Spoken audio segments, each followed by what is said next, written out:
Esse evento hoje é extremamente relevante para o contexto e para o momento atual que a gente tem vivido, tanto no marketing como na comunicação.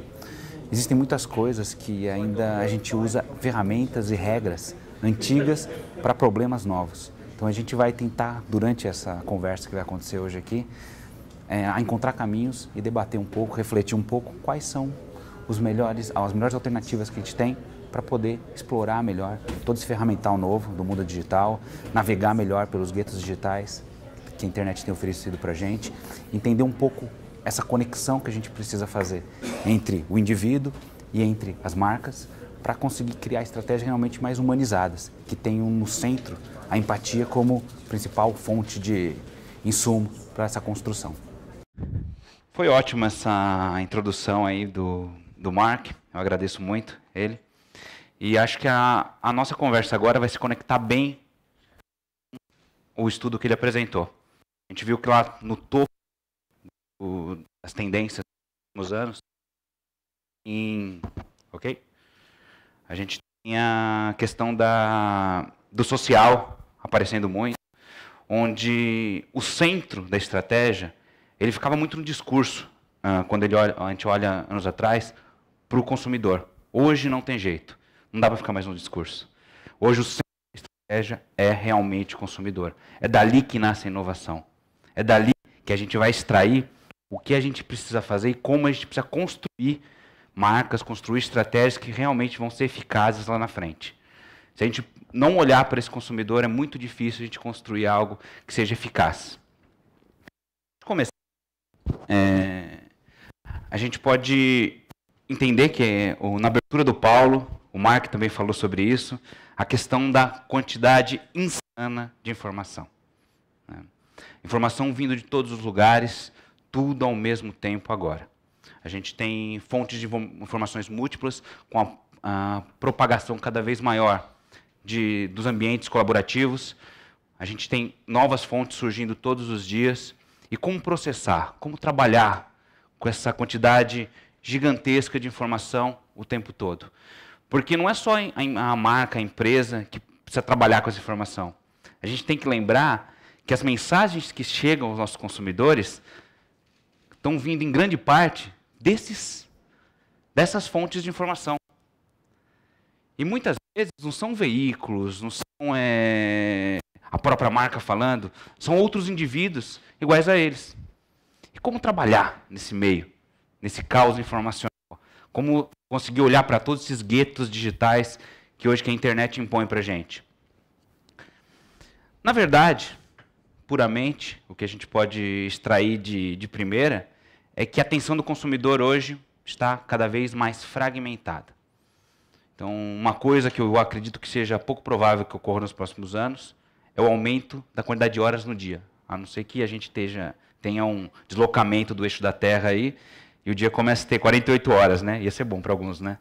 Isso. 24 horas no dia, a gente tem que distribuir essas horas com N atividades, informações de N canais. E isso cada vez aumenta mais. É pouco provável, por mais dinheiro que a empresa tenha, colocar a mensagem em todos os lugares e para todos os lados que o consumidor vai olhar. Estar em todos os lugares ao mesmo tempo. Então isso é praticamente muito difícil. E com essa fragmentação, o consumidor está criando gatilhos mentais, seleciona. E um dos principais modos de selecionar isso, que a gente vai falar um pouquinho mais para frente, é criar filtros de informação baseado em redes. As redes de amigos, as redes de conteúdo, os feeds de notícias, são formas que o indivíduo está encontrando de filtrar aquele bombardeio informacional que chega para ele a todo momento. E aí o grande desafio para qualquer marca é fazer parte dessa timeline, fazer parte dessas informações que foram filtradas. Porque se você não passa por essa camada de bloqueio de informação que chega no consumidor, você não é percebido, você não é visto. E você não é selecionado. Esse é o grande diferencial. E quando o Mark falou bem que a gente tem um novo nós temos um Mark bacana aqui, um novo marketing, o novo marketing, ele diz o seguinte, que as regras, as fórmulas, as receitas de bolo que a gente tinha antes, elas já mostram sinais de ferrugem. Elas já não funcionam de forma tão efetiva como funcionavam décadas atrás. A gente precisa de um novo arsenal, um novo kit para poder trabalhar nesse ambiente. Então, num ambiente onde a gente tem cada vez mais informação, a gente tem menos atenção e nós temos menos engajamento. Porque essa pessoa não é impactada pela nossa mensagem, ela não se movimenta na direção que a gente quer. Ela não compra algo, ela não recomenda alguma coisa, ela não convida alguém para aquilo, ela passa uma ideia adiante. Então, menos atenção reflete em menos engajamento. Essa é a fórmula básica. Então, gente, agora vamos trocar. Eu estava achando tão chique com esse negocinho de áudio do lado. Estava parecendo o Justin Timberlake aqui. Vamos lá. E aqui a gente tem uma informação de uma agência de pesquisas que ela faz todo ano uma pesquisa do impacto da publicidade, dos comerciais do Super Bowl. Né? E ela soltou agora do começo do ano que apenas 23% dos comerciais exibidos durante o Super Bowl de 2015 produziram intenção de compra ou algum tipo de lembrança de marca. Isso quer dizer o seguinte, que 77% de tudo que foi passado naquele espaço bem baratinho do Super Bowl não foi lembrado no dia seguinte. Não produziu algo que concluiu uma venda, construiu algum brand em cima disso. Isso é só para a gente apresentar algo que demonstre a pulverização da atenção. Né? Porque não adianta agora só ser visto, você tem que ser lembrado também. E, junto com isso, a gente vive um momento extremamente crítico para as empresas. Uma crise de confiança completa. E quando a gente não fala só das empresas, isso vale para tudo. Todo tipo de entidade. Né? O governo, a gente sabe que normalmente se ataca muita pedra, mas não só o governo, a gente tem as empresas privadas, os próprios veículos. Eu estava vendo a pesquisa de índice de confiança das instituições no último ano, até os bombeiros perderam credibilidade em relação ao ano anterior. Pensa, o bombeiro, que é um negócio tão bacana, é um negócio que normalmente não tem o que falar de bombeiro, até o bombeiro perdeu credibilidade. Por quê? Porque a fórmula que se usa para se falar, para se vender as ideias, para se vender o que a gente faz, ela está baseada num ambiente de 20 anos atrás, onde você tinha um conjunto de fontes de informação limitado. Dá para contar nos dedos das duas mãos a quantidade de fontes de informação que uma pessoa mediana tinha. Algumas emissoras de TV, alguns rádios, revistas, o grupo do futebol, que trocava uma ideia depois do futebol para tomar uma cerveja. Eram poucas fontes de informação. Hoje, essa quantidade de informação subiu drasticamente. E isso faz com que não adianta você passar um comercial fantástico, lindo, maravilhoso, no horário nobre, se, no mesmo momento, nosso consumidor está lá na segunda tela, no seu celular, ele vê um comentário de um amigo falando daquela marca que falou que era linda, maravilhosa, fantástica, falando outra coisa. Ou ele dá um pulo no Reclame Aqui e vê um monte de reclamações. Qual que é o sintoma principal disso? É que, ao fazer isso, a gente quebra o ciclo de confiança. Como que o consumidor vai acreditar em algo que é mostrado quando a marca fala dela, e quando ele vai buscar essa informação fora, no que a gente chama de rede de confiança dele, ele encontra outra informação? Quebra de confiança. Então, a gente vive um momento onde a transparência está ganhando cada vez um peso maior. Você parecer confiável, cada vez deve ter um peso maior nas estratégias de marketing e posicionamento de marca. Aqui, uma pesquisa da Forrester, que aponta para isso, que eu disse para vocês, 90% dos internautas não confiam em anúncios publicitários.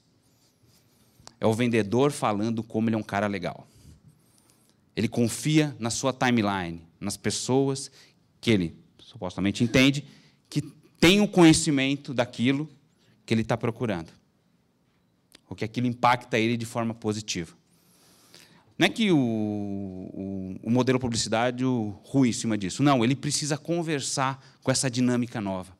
Ele precisa ser reconstruído. Ele precisa ser redefinido para ele trabalhar nesse ambiente de muita informação e de crise de confiança. Tem uma...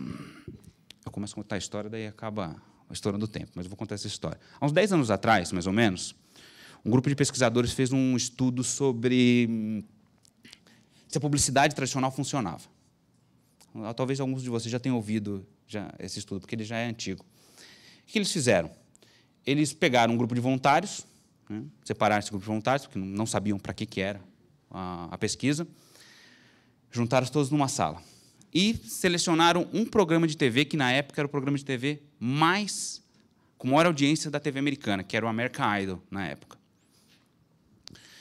Pegaram esse grupo de voluntários e tiraram um por um da sala e levaram para outra sala. Nessa sala, quando o voluntário chegava sozinho, tinha um aparelho de TV e tinha um aparelho de DVD com uma mídia lá, com um episódio completo do American Idol.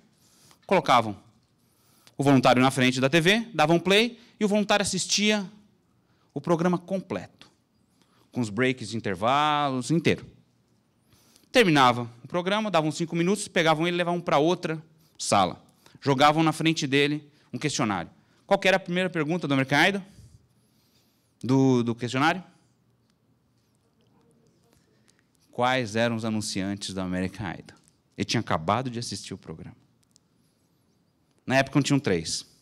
Era a Coca-Cola, a Ford e a Singular, que era uma empresa de telefonia que a AT&T comprou depois.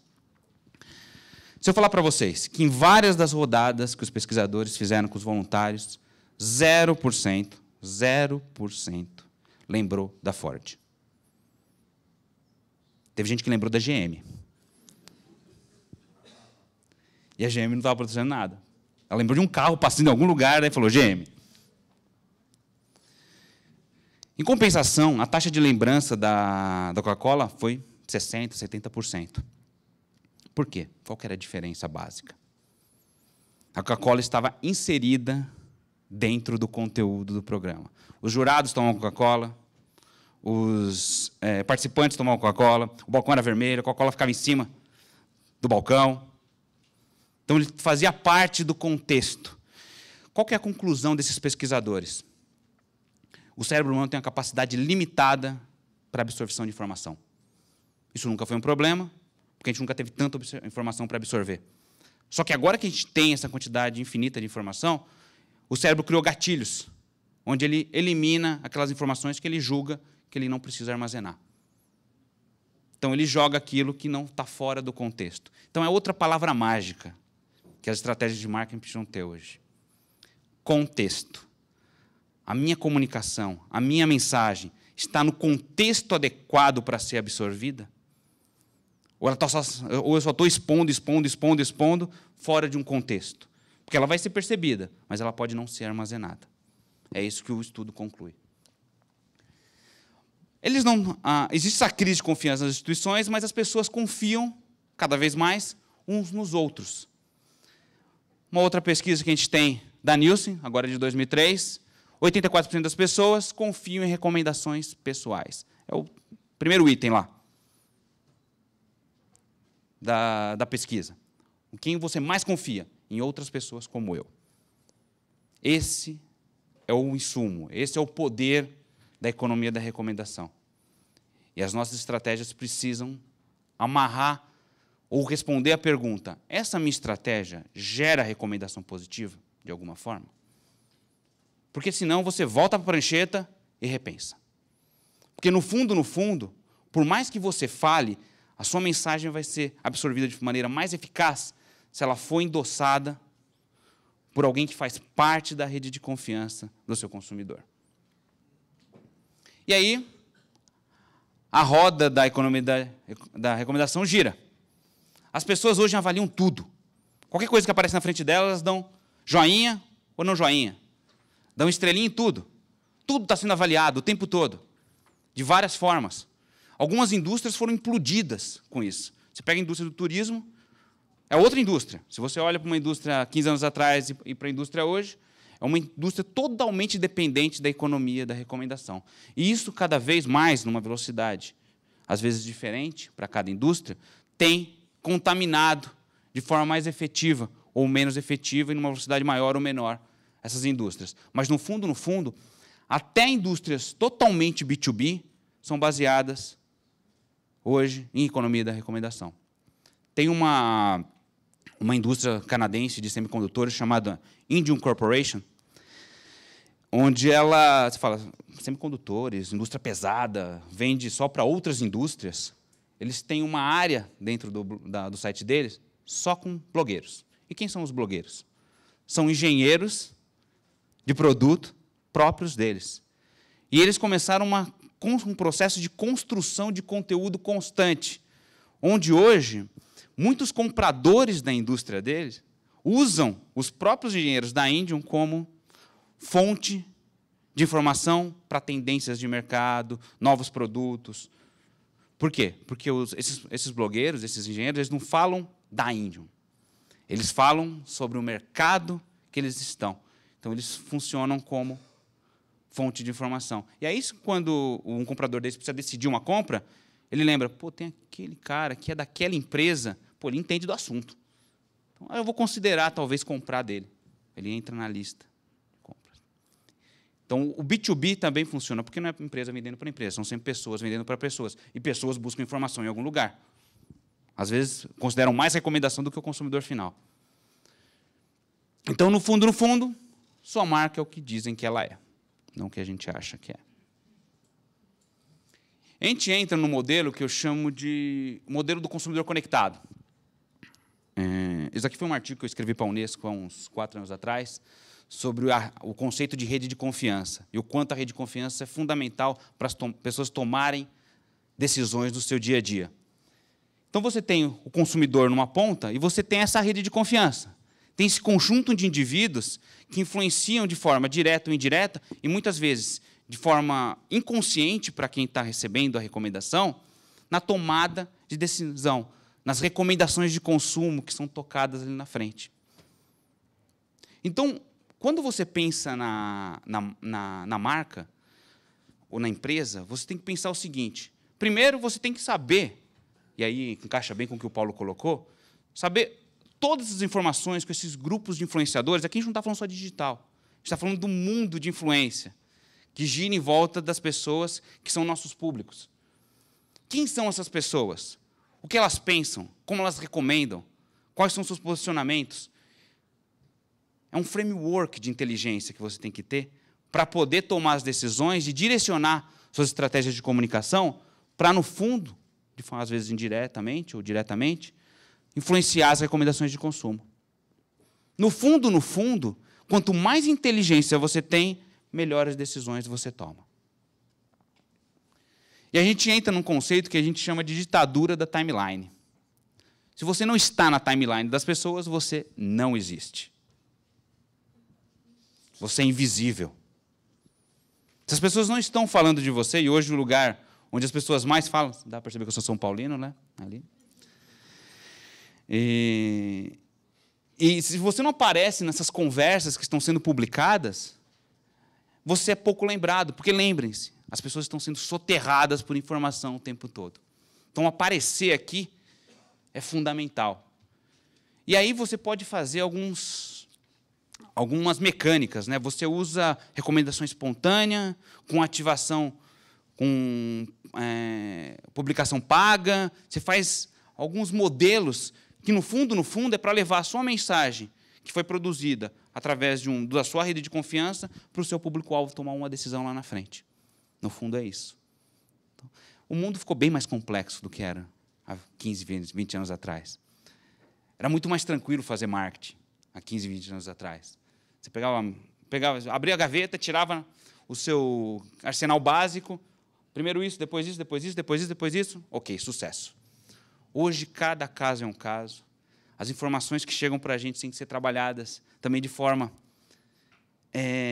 customizada. Então, quanto mais informação você consegue, melhor o seu direcionamento de decisões. Aqui eu vou passar um vídeo, antes, espera um pouquinho, quando eu falar play. Aqui eu vou passar um vídeo para vocês. Esse vídeo aqui, algum de vocês já devem ter visto. Ele foi usado por um empreendedor serial, que chama Derek Sivers. Ele usou esse vídeo para explicar o conceito de liderança, como um indivíduo consegue mobilizar outros indivíduos, e esses indivíduos acabam entrando no movimento, se mobilizando em torno de algo. Aqui eu vou fazer uma descrição para vocês, orientado para o conceito de economia da recomendação. Tá? Então, depois a gente discute um pouco ele. Pode soltar. Opa. Só dá play ali. Aí.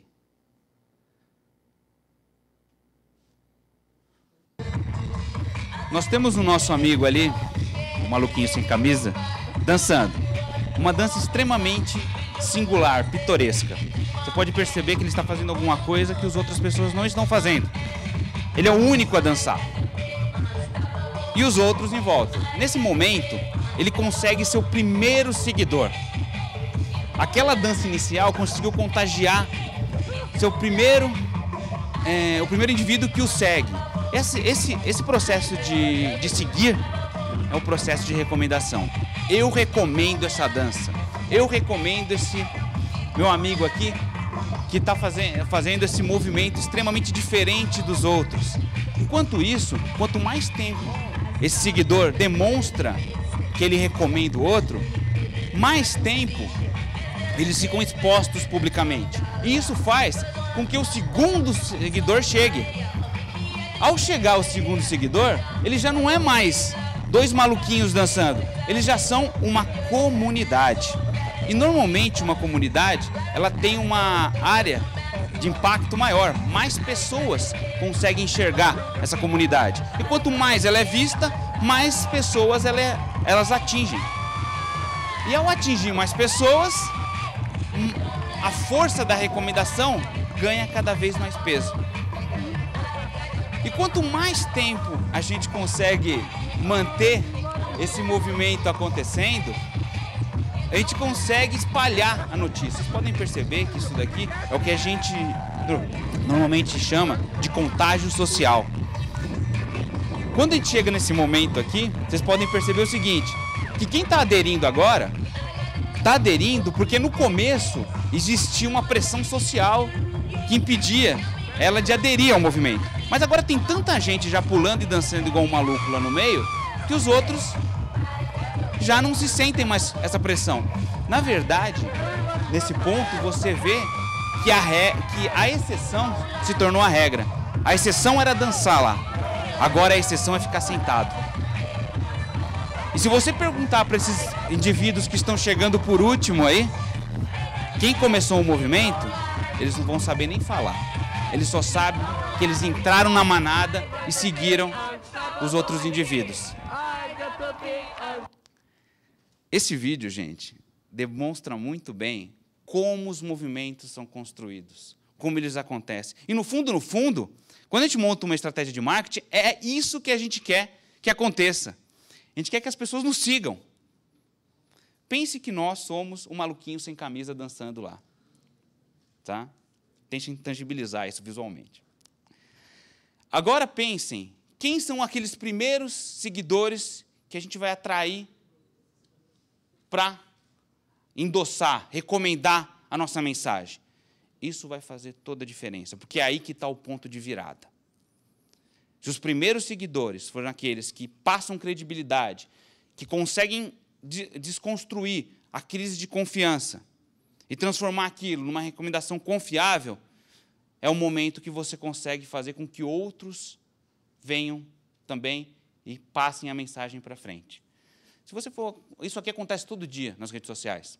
Surge um meme, surge alguma coisa lá, bomba, atinge um monte de gente, depois some. Amanhã acontece de novo. Isso tem todo dia acontecendo. E essa é a anatomia do movimento. É assim que as coisas acontecem. E para a gente conseguir trabalhar nesse ambiente extremamente diferente do que era, a gente precisa começar uma conversa diferente também.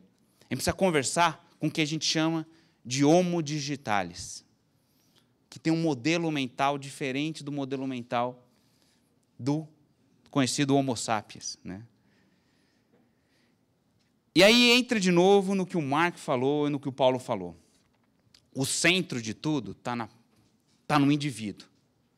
Está em você olhar para esse indivíduo e construir o que a gente chama de conexão empática. Conseguir olhar o problema, as situações que esse indivíduo vive, pelos olhos dele. Se a gente conseguir fazer isso, é impossível você não conseguir construir estratégias que façam sentido para esse público que a gente quer atingir. Então, você está lá na prancheta, descrevendo a estratégia. A pergunta que você tem que fazer: isso daqui é significativo para o público com que eu quero conversar? Para o público para o qual eu quero passar a mensagem? É essa conversa que faz sentido. Porque hoje, a forma que as pessoas se distribuem não é que mudou, ela ficou mais exposta. É o que a gente chama de múltiplas personalidades. E que sempre ocorreu. As pessoas, se você for olhar para as teorias de sociologia, as pessoas se comportam de maneira diferente em grupos sociais diferentes. Você vai jogar um futebol com seus amigos, você tem um comportamento entre seus amigos. Você vai para uma reunião familiar, você se comporta de outra forma nessa reunião familiar. Você vai para uma reunião de trabalho, você se comporta de outra forma na reunião de trabalho. Você está com a sua esposa, você fica pianinho, que é o meu caso. Então, você se comporta de maneiras diferentes em grupos sociais diferentes. E isso também ocorre com as redes sociais. Então, entender a dinâmica de cada uma é fundamental para você construir essa conversa. Você tem o Facebook, que é mais informal e íntimo. Você pega um indivíduo que está lá, aquele maluquinho sem camisa dançando lá, ele colocaria aquele filme lá no Facebook. Mas, em compensação, você vai lá no LinkedIn, ele está de gravata na fotinho dele. E é o mesmo indivíduo, se comportando de maneira diferente em grupos sociais diferentes. Entender essa dinâmica também faz parte de você entrar no contexto que o consumidor está. E por onde a gente começa?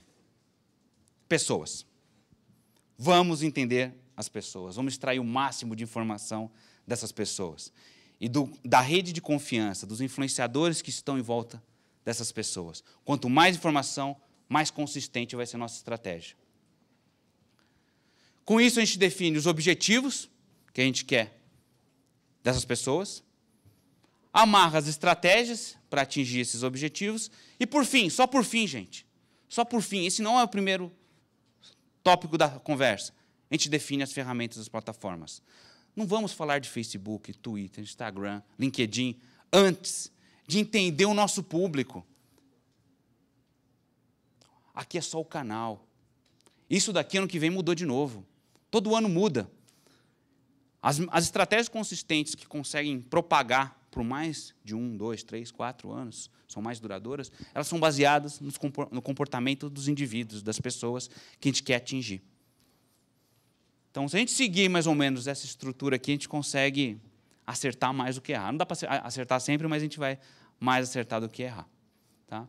Para finalizar, eu sempre gosto de colocar, normalmente nas minhas aulas também eu coloco isso daqui para os alunos, uma frase do Einstein.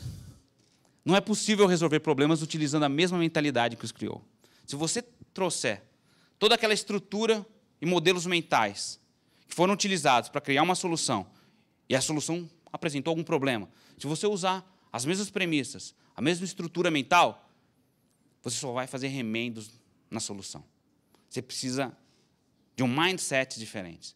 Você precisa mudar a forma de analisar a ótica desse problema. Ok? Gente, agradeço o tempo de vocês. A gente vai ter a sessão de perguntas depois. Obrigado.